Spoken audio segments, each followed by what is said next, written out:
നമസ്കാരം. ആരോ വിഷനിലേക്ക് സ്വാഗതം. വളരെ സന്തോഷം നിറഞ്ഞ ഒരു വാർത്തയാണ് നമ്മുടെ ഡിഫൻസിൽ നിന്നും പുറത്തു വരുന്നത്. അതായത് ഇന്ത്യയുടെയും ചൈനയുടെയും അതിർത്തിയിൽ, ഇന്ത്യ ചൈന അതിർത്തിയിൽ ഇനി ഇന്ത്യയുടെ ധീരരായ പെൺപുലികൾ അതിർത്തി കാക്കുന്ന പോസ്റ്റുകൾ കൂടി വരുന്നു എന്നുള്ളതാണ് ഏറ്റവും പുതിയ വിവരം. നമ്മുടെ മോദി സർക്കാർ വന്നതിന് ശേഷം സ്ത്രീകളുടെ ഉന്നമനത്തിനു വേണ്ടിയും അവരുടെ അടിച്ചമർത്തപ്പെട്ട ആ കാലഘട്ടത്തിൽ നിന്നും അവരെ മുന്നേറ്റ നിരയിലേക്ക് കൊണ്ടുവരുന്നതിനു വേണ്ടിയും അവരുടെ എല്ലാ നന്മകൾക്കു വേണ്ടിയും അവരെ സഹായിക്കുന്ന രീതിയിൽ, സ്ത്രീകളെ ഏറ്റവും കൂടുതൽ സഹായിക്കുന്ന രീതിയിലുള്ള പദ്ധതികളും ആവിഷ്കാരങ്ങളുമാണ് ഈ NDA സർക്കാർ എടുത്തുകൊണ്ടിരിക്കുന്നത്. ഒരു പക്ഷേ ഇതും അതിൻ്റെ ഭാഗമായിട്ടായിരിക്കാം. കാരണം അതിർത്തി കാക്കുന്നത് ഇത്രയും നാളും ധീരരായ സൈനികരാണ്.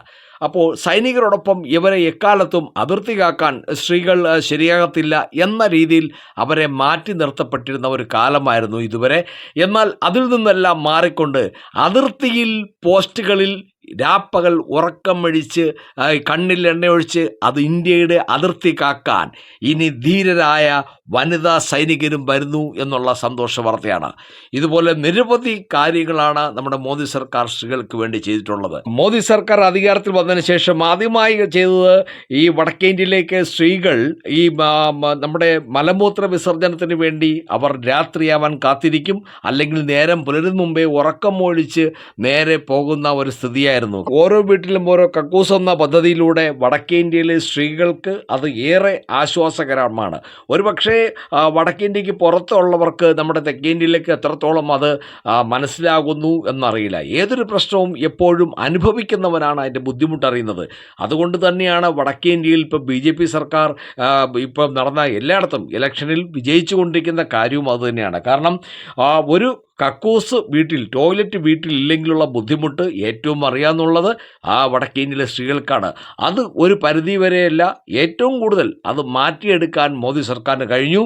അതുപോലെ തന്നെ പുകയടുപ്പുകൾ ഊതി അവരുടെ ജീവിതം നശിക്കുന്ന രീതിയിലുള്ള പുകയടുപ്പുകളായിരുന്നു. ഗ്യാസ് കണക്ഷൻ ഓരോ വീട്ടിലും സൗജന്യമായി സ്ത്രീകൾക്ക് ഗ്യാസ് കണക്ഷൻ കൊടുത്തുകൊണ്ട് അവരുടെ കിലോമീറ്ററുകൾ നടന്നു പോയി വിറകെടുത്ത് കൊണ്ടുവന്ന് കത്തിക്കുന്ന ആ ഒരു സമ്പ്രദായം തന്നെ മാറി, പകരം ഊതി അവരുടെ ക്ഷയം പിടിക്കുന്ന ആ അവസ്ഥയിൽ നിന്നും സ്ത്രീകൾക്ക് ഗ്യാസ് സൗജന്യമായി കൊടുത്തു.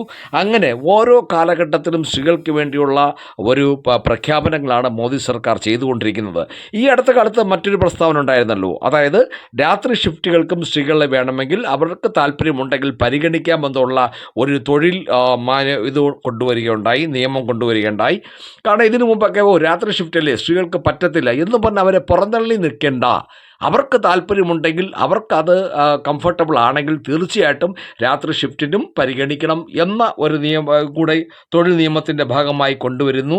അപ്പോൾ ഇതെല്ലാം ചെയ്തുകൊണ്ടിരിക്കുന്ന മോദി സർക്കാർ തന്നെയാണ് ഇപ്പോൾ പ്രഖ്യാപിച്ചിരിക്കുന്നത്. ഇനി മുതൽ ഇൻഡോ ടിബറ്റൻ പോലീസ് ഫോഴ്സിലാണ് സ്ത്രീകൾ മാത്രമുള്ള 10 പോസ്റ്റുകൾ വരുമെന്നാണ് പ്രഖ്യാപിച്ചിട്ടുള്ളത്. 3488 കിലോമീറ്റർ ദൈർഘ്യമുള്ള യഥാർത്ഥ നിയന്ത്രണ രേഖ, അതായത് LAC എന്ന് പറയുന്നത് നമ്മുടെ ഇൻഡോ ടിബറ്റൻ പോലീസ് ഫോഴ്സിൻ്റെ നിയന്ത്രണത്തിലാണ്. അതിർത്തിയോട് കൂടുതൽ ചേർന്ന് പോസ്റ്റുകൾ തയ്യാറാക്കാനുള്ള പദ്ധതിയാണ് തുടരുന്നത്. ഇതിനോടകം 215 പോസ്റ്റുകൾ ഇത്തരത്തിൽ സജ്ജമാക്കിയതായും അധികൃതർ വ്യക്തമാക്കിയിട്ടുണ്ട്.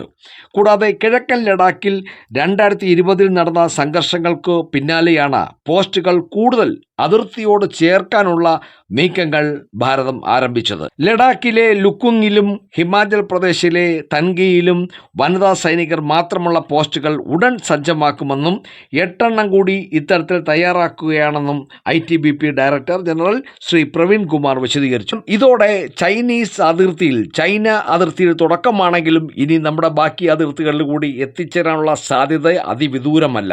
ഏതായാലും നമ്മുടെ ധീരരായ പെൺപുലികൾ അതിർത്തി കാക്കുന്ന ആ നല്ല ദിവസങ്ങൾക്ക് വേണ്ടി കാത്തിരിക്കാം.